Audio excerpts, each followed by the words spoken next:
Est-ce que ça serait pas un nouvel épisode des lectures manga? Eh ben si! Salut à tous les amis, c'est Jérémy, j'espère que vous allez bien. Aujourd'hui, comme tu l'as deviné, nouvel épisode de mes lectures manga. Assez de blabla, on passe direct au truc, c'est parti. Et on commence avec le tome 3 de Outlaw Player. Bon, ça confirme ce que je pensais de Outlaw Player, que c'est un putain de shonen. Franchement, l'histoire évolue grave dans ce tome. Le personnage de Saku, plus ça va, plus je suis extrêmement fan de ce personnage. On en apprend un peu plus sur le monde dans lequel ils évoluent. On a de nouveaux ennemis qui apparaissent, on a de nouvelles armes qui apparaissent, on a de nouveaux trucs qui apparaissent. Franchement, c'est un truc de fou ce tome. Outlaw Player est vraiment une licence que je kiffe. Et je dirais même que c'est meilleur que SAO. Oui, je le dis. Oui, je le dis. Oui, je l'ai dit. Et puis en plus, juste comme ça au passage, je suis grave fan des dessins. Regardez. Franchement, ils sont grave stylés. Le gars Shonen, il s'appelle Shonen, le gars qui dessine et qui écrit Outlaw Player. Il a un dessin assez particulier, mais j'adore. Franchement, c'est un truc de fou. Bon bref, après pour ce qui se passe de l'histoire, je vais vous la faire vite fait. Saku et ses compagnons arrivent après. Ils sont à la recherche de nouveaux équipements, de nouveaux vivres, mais aussi de la irrégularité que la sorcière, je sais pas comment elle s'appelle, celle qui est déguisée en sorcière, a détecté dans cette ville. Et Saku aussi est à la recherche de sa petite amie, Marjorie, qui lui a donné rendez-vous dans Outlaw Player. Voilà, sans trop vous spoil, en gros c'est ça ce qui se passe dans ce tome. Bien. Ensuite, on passe au tome 3 de Last Hero Inuyashiki. Alors là, les gars, je vais vous allez me trouver saoulant, mais Last Hero Inuyashiki aussi, c'est un truc de ouf. Ce manga, c'est un truc de malade. Alors dans ce tome, il y a plus de dessins que de dialogues. C'est la première fois que je vois ça dans un tome. Les actions, elles sont malades. C'est un truc de ouf. Pour vous faire court pour l'histoire, en gros, Inuyashiki qui est là, va partir sauver quelqu'un parce que bon ben voilà, hein, robot, machin, tout ça, tu connais les bails. Une meuf se fait enlever par les Yakuza, elle se défend tout ça, mais voilà, elle réussit à les échapper, sauf que les Yakuza débarquent chez la meuf et son petit ami, commence à tuer le petit ami, et là Inuyashiki débarque, machin, et il défonce tout le monde. Il se fait un petit peu pétard, hein, on va pas se le cacher. La meuf est re-enlevée pour la deuxième fois, le mec dit à Inuyashiki, ouais, vous pouvez la sauver s'il vous plaît et tout. Inuyashiki part la sauver, et là, sans trop vous spoil, sans rien vous montrer, il se passe un truc de ouf. Franchement, l'action, c'est un truc de malade. Ce que j'ai bien aimé dans ce tome aussi, c'est que sur plusieurs doubles pages, on a une même action. Si vous voulez, en gros, dans la première page, il y en a un qui lance un coup de poing comme ça. Tu tournes la page, le coup de poing arrive au milieu. Tu retournes la page, l'autre il se prend la mandale. Derrière, il se passe autre truc.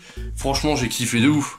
On aurait dit, tu sais, comme un dépliant d'épisode. Voilà, exactement pareil. Je suis tombé par hasard sur Last Hero Inuyashiki, le premier tome, il était en promo, je crois, à la Fnac ou un truc comme ça. Et bien, franchement, je suis pas déçu de ce manga, c'est un truc de malade. Donc si vous connaissez pas Last Hero Inuyashiki, que vous l'avez toujours pas lu, je vous le conseille parce que c'est un truc de ouf. Ensuite, on passe au tome 28 de Bleach. Ce qui m'a rassuré dans la vidéo déballage Momox, c'est que dans les commentaires, vous êtes plein à me dire que vous aussi, vous avez les Bleach qui se jaunissent. Donc c'est pas moi qui deviens fou, ça me fait plaisir. Pour être très franc avec vous, en ce moment, j'ai plaisir à relire, à redécouvrir Bleach. Parce qu'en fait, j'ai suivi Bleach qu'en animé. Donc la fin que je connais, c'est la fin de l'animé. Après, pour ce qui est un petit peu de l'histoire, Ichigo,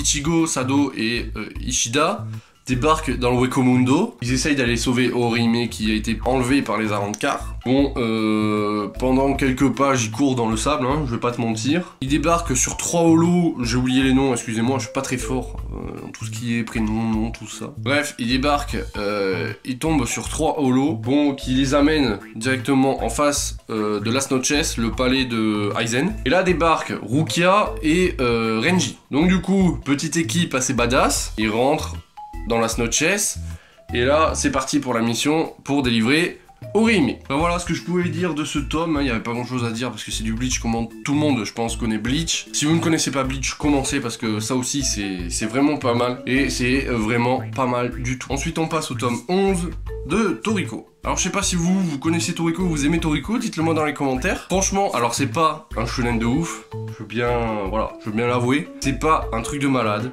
Mais franchement, ça fait le taf. Ça part de nourriture, comme tu peux le voir actuellement sur ma structure corporelle magnifique. J'aime bien la nourriture, hein, je vais pas vous le cacher. L'histoire est un petit peu what the fuck, les personnages sont complètement pétés. Le personnage de Toriko, c'est je m'en bats les yucks de tout, hein, voilà, en gros c'est ça. Mais pour ce qui se passe dans l'histoire, je sais plus. Ah oui, c'est la fin de la mission de la Century Soup. Ils arrivent à la trouver mais que quelques gouttes, donc c'est Komatsu qui la mange pour pouvoir la reproduire après derrière. Entre temps on découvre que Toriko, il lui manque un bras à cause de Tommy Lord, ou Tommy Ward plutôt. Donc ils doivent partir de Ice Shield, je crois que c'est ça, pour parce que Ice Shield s'effondre tout simplement. Et là Mami Zetsuno arrive dans une méduse vaisseau spatial, hein, voilà, c'est normal dans Toriko, faut pas chercher. Hein. Zetsuno amène Komatsu à son hôtel pour qu'il puisse reproduire la Century Soup et amène Toriko et les autres à Life, je crois que c'est ça, la région de la guérison, pour pouvoir se guérir. Hein, Toriko il lui manque un bras, les Yakuza, il y en a 3 sur 4 qui sont crevés, l'autre il lui manque une jambe, l'autre il a la gueule explosée, enfin voilà, ils se sont fait des boîtes. Donc du coup ils vont à Life pour se guérir. Voilà, et tout le tome traite de la guérison de Toriko et Komatsu qui est en train de créer la Century Soup. Voilà, bien.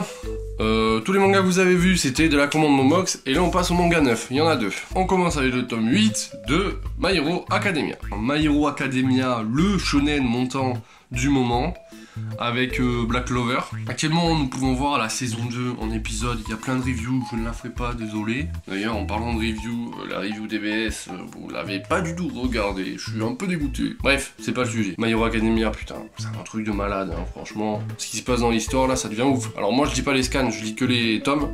J'attends qu'ils sortent en France pour, tu vois, apprendre un peu plus sur l'histoire. Mais franchement, je suis pas déçu. Il y a aucun tome, franchement, qui me déçoit. Alors, pour ce qui est en gros de l'histoire, les examens 2 versus le prof est en cours. Hein. Izoku avec Katsuki, Shoto est avec la meuf qui est là, qui s'appelle Momo. Chacun arrive un à un, enfin 2 par 2 du coup, à survivre à leur épreuve contre les profs. Franchement, ça donne des combats de malade. Parce que par exemple, Katsuki et Izoku sont contre le Might, et Shoto et Momo sont contre le prof là, qui peut machiner ses haltères avec ses yeux là, j'ai oublié son nom. J'oublie les noms là en ce moment dans cette vidéo, c'est quoi ce bordel? Tu devrais plus travailler tes vidéos, Jérémy, c'est pas bien hein.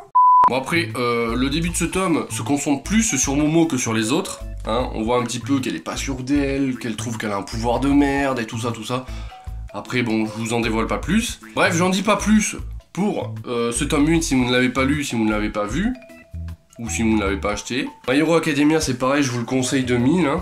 De toute façon, tous les mangas que je lis, je vous les conseille forcément parce que je les kiffe. Hein. Voilà, c'est un petit peu le but de la chaîne, hein, de vous montrer ce que je kiffe. Enfin voilà, on passe au dernier tome. Ce dernier tome, je l'attendais de 1000 parce que je voulais savoir la suite. C'est le tome 18 de Blue Exorcist. Alors, tu connais ma passion pour Blue Exorcist. Si tu ne la connais pas, je te mets en haut la petite vidéo que j'ai fait sur Blue Exorcist. Plus ça va, plus je kiffe ce manga. C'est un truc de ouf. Le traitement des personnages qui évoluent au fil des tomes, voilà, c'est voilà quoi.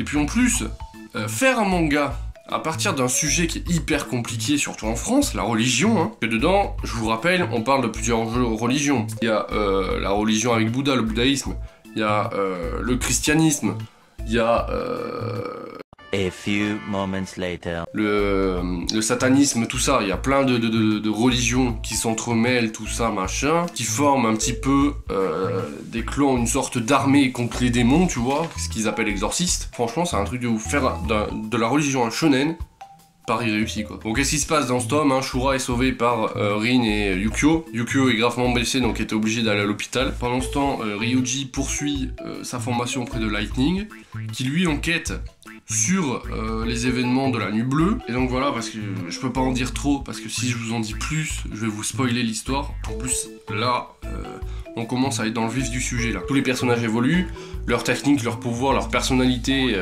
même leur physique évolue. Et là, on tape dans du lourd. Franchement, je sens que la suite va être magnifique. Voilà les amis, cette vidéo est terminée. J'espère qu'elle vous aura plu. Si c'est le cas, n'hésitez pas à laisser un petit pouce bleu. Ça fera plaisir. N'hésitez pas à dire dans les commentaires si vous avez lu les tomes que je vous ai présentés, ce que vous en avez pensé, quels sont vos coups de cœur du moment, tout ça, tout ça. N'hésitez pas non plus à nous rejoindre sur nos réseaux sociaux.